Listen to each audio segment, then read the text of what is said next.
आप सभी का स्वागत है एजुकेशन हब की एक और नई क्लास में। तो आज का जो अपना टॉपिक होगा वो होगा जीके को लेकर के, जहाँ पर मैंने आपके लिए जीके के मोस्ट इंपोर्टेंट 25 क्वेश्चंस बनाए हैं, जो कि आपके आने वाले एग्ज़ाम एग्रीकल्चर सुपरवाइज़र 4 फरवरी को होने वाला है, जिसके लिए बहुत ज़्यादा इंपॉर्टेंट होने वाले हैं। तो बिना किसी टाइम को वेस्ट किए हुए चलिए क्लास शुरू करते हैं। और आपसे गुजारिश है कि क्लास को पूरा देखें और मुझे कमेंट बॉक्स में बताएं कि इन 25 क्वेश्चनों में से आपके कितने क्वेश्चंस राइट हुए हैं और कितने क्वेश्चंस गलत हुए हैं। तो चलिए शुरू करते हैं आज की एक क्लास। पहला क्वेश्चन है कि राजस्थान के किस अंचल को बांगर प्रदेश कहते हैं। बांगर प्रदेश का मतलब होता है जहाँ पर पुरानी मिट्टी जमा होती है। पुरानी मिट्टी जमा होती है उसे कहते हैं बांगर। और नई मिट्टी जमा होती है वो होती है खादर। तो बांगर प्रदेश के नाम से जो जाना जाता है वो जाना जाता है आपके ऑप्शन नंबर 2, शेखावाटी जो अंचल है उस क्षेत्र को बांगर प्रदेश भी कहते हैं। नेक्स्ट क्वेश्चन है, शीत ऋतु में पश्चिमी राजस्थान में अधिक ठंड पड़ने का प्रमुख कारण क्या है। तो जो पश्चिमी राजस्थान है वहाँ पर अधिक ठंड पड़ने का क्या कारण होगा। देखो, अधिक वर्षा वहाँ पर वर्षा नहीं होती, हाईएस्ट 10 सेंटीमीटर एवरेज वर्षा वहाँ पर होती है। बर्फबारी का तो कोई सवाल ही नहीं उठता है। वन वहाँ पर नहीं, वहाँ पर थार रेगिस्तान है, तो वहाँ पर है रेतीला धरातल। तो इसी कारण की वजह से वहाँ पर अधिक ठंड पड़ती है और अधिक गर्मी भी पड़ती है, क्योंकि जो रेत होती है वो जल्दी ठंडी होती है और जल्दी गर्म होती है। ऑप्शन नंबर 1 इसका करेक्ट आंसर होगा। अगला क्वेश्चन है, मानसी वाकल नदी का उद्गम स्थल कहाँ पर है। तो मानसी और वाकल नदी का हमें यहाँ पर उद्गम स्थल बताना है। तो अरावली पर्वत श्रृंखला, यहाँ से अगर बात करें तो एक पहाड़ है नाग पहाड़, जहाँ से आपके निकलती है लूणी, तो ये भी नहीं होगा। गोगुंदा की पहाड़ियों से निकलती है आपके बेड़च, ये भी नहीं होगा। मध्य प्रदेश की विंध्याचल आप सबको पता है चंबल नदी आती है, ये भी नहीं होगा। तो इसका करेक्ट आंसर होगा आपका ऑप्शन नंबर 1 फुलवारी की नाल, जहाँ से आपके निकलती है मानसी वाकल, और ये स्थित आपके उदयपुर में। ये बात आपको ध्यान रखना, option number 1 is correct answer. Next है, स्थानांतरित कृषि को राजस्थान में किस नाम से जाना जाता है। तो झूमिंग, वालरा, कुमारी या चेना। तो ये दो ऑप्शन आप आसानी से कर सकते हो, आपके कन्फ्यूजन होगा झूमिंग में और वालरा में।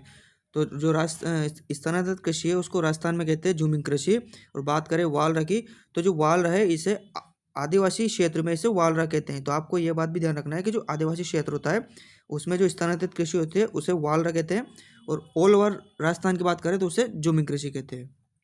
नेक्स्ट है, झाक बाबा की विशालकाय मूर्ति कहाँ से प्राप्त हुई। ये क्वेश्चन शायद आपको थोड़ा आउट ऑफ सिलेबस लग रहा होगा, क्योंकि आपके सिलेबस में सिर्फ कालीबंगा है, कालीबंगा और आहड़ है। तो यहाँ से क्वेश्चन नहीं है, ये थोड़ा आउट ऑफ डाला है मैंने, ताकि आप थोड़े से बाहर की भी जानकारी रखो।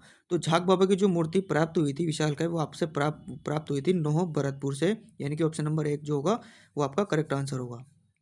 नेक्स्ट क्वेश्चन है, अकबर का नवरत्न जिसे बंगाल, उड़ीसा और बिहार के अफगानों का विद्रोह दबाने में अहम भूमिका निभाई थी।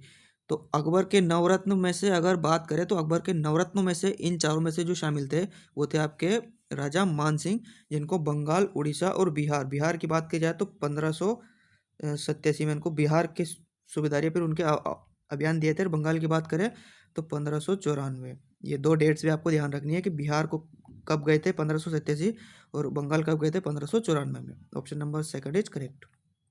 नेक्स्ट है, राजस्थान में रियासत काल में निम्न में से किस खेल में घुड़सवारों व भैंसों में खूनी संघर्ष होता था। तो घुड़सवार और भैंसों में जो खूनी संघर्ष होता था वो होता था चौगन्या छेड़ना। ऑप्शन नंबर 1 इसका करेक्ट आंसर होगा। नेक्स्ट क्वेश्चन है, महाकवि सूर्यमल के संबंध में कौन सा कथन असत्य है। सूर्यमल मिश्रण जो है उनके संबंध में हमें यहाँ पर असत्य कथन बताना है। तो इनके संबंध में आपको 2-3 बातें ध्यान रखनी है, जैसे कि इनका जन्म जो हुआ था वो हुआ था बूंदी जिले में।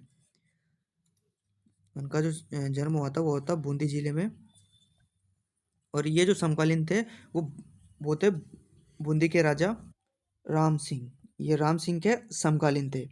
जन्म मैंने आपको बता दिया बूंदी में होता 1815, डेट भी आप याद रखें 1815 बूंदी में, और राम सिंह के समय ये समकालीन थे। ऑप्शंस की अगर हम बात करें तो पहला ऑप्शन है कि वंश भास्कर बूंदी राज्य का पद्मातम इतिहास है। जी हाँ, ये इन्होंने ही लिखा था, तो ये भी एकदम करेक्ट हुआ। वंश भास्कर में चौहान राजाओं का वर्णन है। जी हाँ है। ये वीर रस और कवियों में एक स्थित है। जी हाँ बिल्कुल स्थित है। ये मारवाड़ के शासक जसवंत सिंह के दीवान थे। जी ये बिल्कुल गलत होगा, यानी कि सूर्यमल मिश्रण के संबंध में जो ये कथन है ये असत्य होगा। Option number 4 is correct answer, क्योंकि ये जसवंत सिंह के दीवान नहीं थे। नेक्स्ट क्वेश्चन है, जो जैसा मौका देखा वैसा बन गए, ये अर्थ किस लोकोक्ति का होगा। यानी कि जैसा मौका देखा वैसे ही बन गए।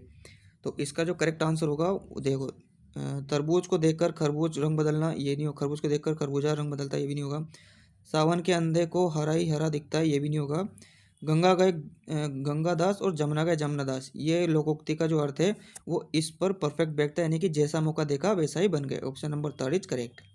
नेक्स्ट क्वेश्चन होगा, राजस्थान में भोपो का मुख्य वाद्य यंत्र क्या है? बहुत ही इंपॉर्टेंट क्वेश्चन है। भोपो का अगर जिससे भी संबंध आता है भोपो से, तो आपको दिमाग में आना चाहिए रावण हत्ता।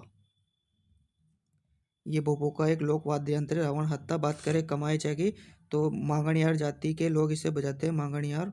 इसके बारे में आपको ये 3-4 बातें ध्यान रखनी है। एक तो मांगणियार, मांगणियार जैसलमेर, ये 2 चीज़ें आपको इसके बारे में ध्यान रखनी है। अलगोजा की बात की जाए तो अलगोजा ये भी एक तरह का सुशिर वाद्य यंत्र है, और जो भोपो का वाद्य यंत्र है वो आपका ऑप्शन नंबर 3 रावण हत्ता करेक्ट होगा। नेक्स्ट है, डूंगरपुर प्रजामंडल की स्थापना किसने करी थी? तो देखो ऑप्शंस में अगर हम देखें तो गोकुलबाई भट्ट, इनका संबंध है सिरोही प्रजामंडल से। ठीक, इसके बाद करें भोगीलाल पंड्या, तो इनका संबंध है डूंगरपुर प्रजामंडल से। और जमनालाल बजाज की बात करें तो इनका संबंध है जयपुर प्रजामंडल से। और सागरमाल गोपा की बात की जाए तो इनका संबंध है जैसलमेर से। तो डूंगरपुर प्रजामंडल की स्थापना की बात हो रही है, तो ऑप्शन नंबर 2 भोगीलाल पंड्या इसका करेक्ट आंसर होगा, जिन्होंने डूंगरपुर प्रजामंडल की स्थापना में अहम भूमिका निभाई थी। नेक्स्ट क्वेश्चन है, राजस्थान के एकीकरण के तहत सबसे अंतिम समय में सम्मिलित होने वाला क्षेत्र था? तो सबसे अंतिम समय 1 नवंबर 1956 को जब सबसे अंतिम बार विलय हुआ था, वो हुआ था आपके अजमेर मेरवाड़ा का। Option number 1 is correct answer होगा। नेक्स्ट क्वेश्चन है, मरुवाणी क्या है? तो मरुवाणी के संबंध में आपको एक और कथन ध्यान में रखना है कि जो एक ग्रंथ था कुवलय माला, कुवलय माला, इसके बारे में भी आपको ध्यान रखना है कि इसकी जो रचना करी थी वो करी थी उद्योतन सूरी ने। उद्योतन सूरी ने इसकी रचना करी थी। इसके अंतर्गत 18 भाषाओं का उल्लेख है, जिसमें राजस्थानी भाषा को कहा गया था मरुवाणी। तो ये बात भी आपको ध्यान रखनी है। और मरुवाणी की बात की जाए ऑप्शंस के अकॉर्डिंग देखें, तो ऑप्शंस के अकॉर्डिंग जो मरुवाणी है वो एक राजस्थान की मासिक पत्रिका, यानी कि ऑप्शन नंबर 1 इसका करेक्ट आंसर होगा। नेक्स्ट क्वेश्चन है, निम्नलिखित में से राजस्थान के कौन से क्षेत्र में थारपारकर नस्ल पाई जाती है? नाम से स्पष्ट है, थारपारकर यानी कि थार के मरुस्थल के पार, यानी कि इसका अगर उत्पत्ति स्थान की बात की जाए तो इसका उत्पत्ति स्थान पाकिस्तान में है, यानी कि थार के पार। और इसका जो नस्ल है, ये नस्ल पाई जाती है, ये आपके पाई जाती है पश्चिमी शुष्क क्षेत्र में। Option number 1 is correct answer. Next question होगा, निम्नलिखित में से राजस्थान के कौन से क्षेत्र में थारपारकर नस्ल, ये क्वेश्चन 2 बार प्रिंट हो गया, इसको छोड़ो। नेक्स्ट क्वेश्चन है, किस लोक देवता की ख्याति 4 हाथ वाले लोक देवता के रूप में हुई है? तलेनाथ जी, कल्ला जी, भूरिया बाबा या मल्लिनाथ जी? तो 4 हाथों वाले लोक देवता है आपके वीर कल्ला जी राठौड़, जिन्होंने जो 1567 में मेवाड़ का तीसरा साका हुआ था उदय सिंह के समय, उस वक्त अकबर के विरुद्ध इन्होंने युद्ध किया था। तो वीर कल्ला जी राठौड़ इसका करेक्ट आंसर होगा। नेक्स्ट क्वेश्चन है, निम्न में से कौन सा त्योहार श्रावण मास में नहीं आता है? ऑप्शंस देखते हैं। नागपंचमी, नागपंचमी की बात की जाए तो ये आती है आपके श्रावण कृष्ण पंचमी को।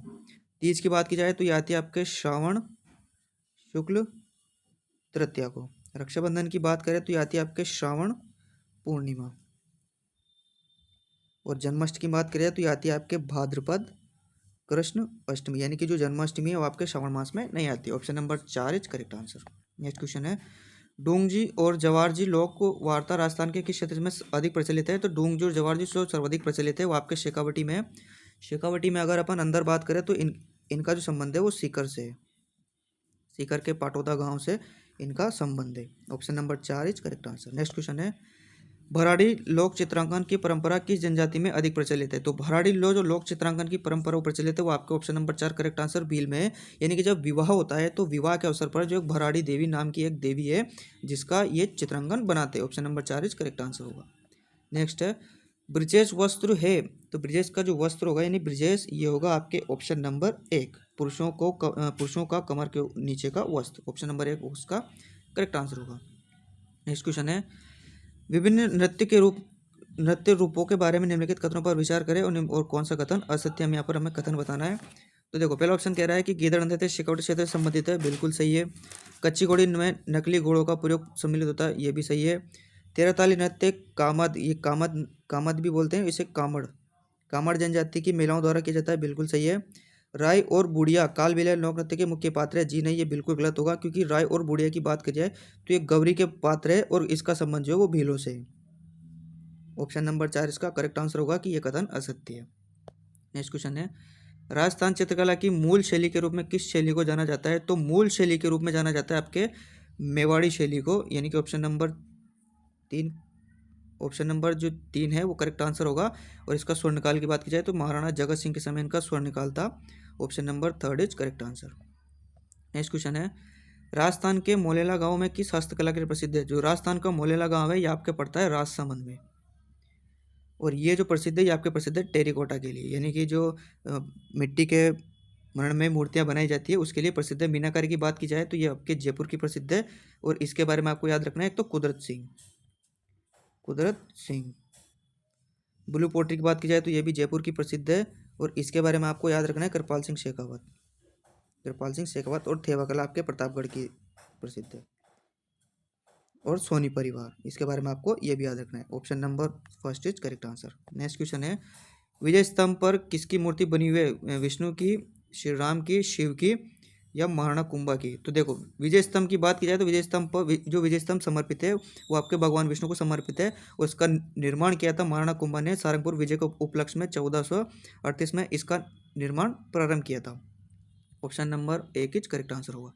नेक्स्ट है, किस समारोह में किसी देवता या देवी के सामने छोटे बच्चे के बाल पहली बार काटे जाते हैं? अगर आप ग्रामीण क्षेत्र या हाड़ौती के आसपास के क्षेत्र से बिलोंग करते हो तो आपको पता होगा, जब बच्चे के पहली बार बाल काटे जाते हैं तो कहते हैं कि जैसे कि उसके जमाड़े उतारना जिसको बोलते हैं, तो ये जिस देवी के सामने किया जाता है वो किया जाता है आपके ऑप्शन नंबर 2 जदुला या जड़ुला, इसके करेक्ट आंसर होगा। यानी कि फर्स्ट बार जब बाल उतारते हैं तो उसको बोलते हैं जैसे कि जमाड़िया उतारना, तो फर्स्ट सेकंड ऑप्शन इसका करेक्ट होगा।